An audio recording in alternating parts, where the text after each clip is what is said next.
Have you ever taken a plane to go somewhere in the world? What about on a plane trip all the way across the country, say from New York to California? That's exactly what happened to the Gaither sisters in One Crazy Summer by Rita Williams Garcia. Now, the girls live with their father and grandmother in Brooklyn, New York. But one day her dad decided they needed to go visit their mother out in California. The girls were a little bit hesitant about this as they had been abandoned by their mother back when they were younger, so this trip wasn't necessarily a favorite one that they were about to take. Well, their grandmother gave them a lot of great advice before they left, and especially in terms of manners. So this was set in the 1960s, and the girls were very aware of if anyone at the airport looked like them. They did their best not to draw attention to themselves or to get stares and glances from strangers. But being some of the only African American people in the airport, they did kind of stand out.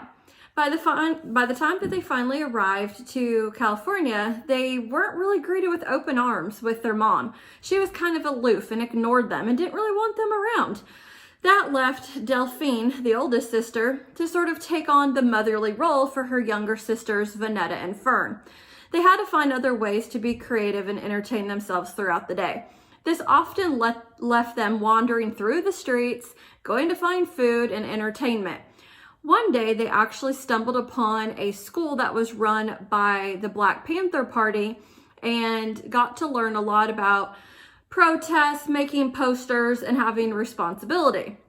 Well, every night they had to return home to their mom.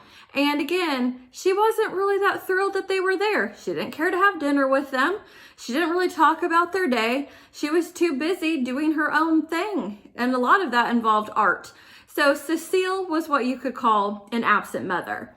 So Vonetta and Fern and Delphine, the oldest sister, looked for new adventures each day. One time they even went to San Francisco, which is a lot farther away than Oakland, but not too far. They could manage.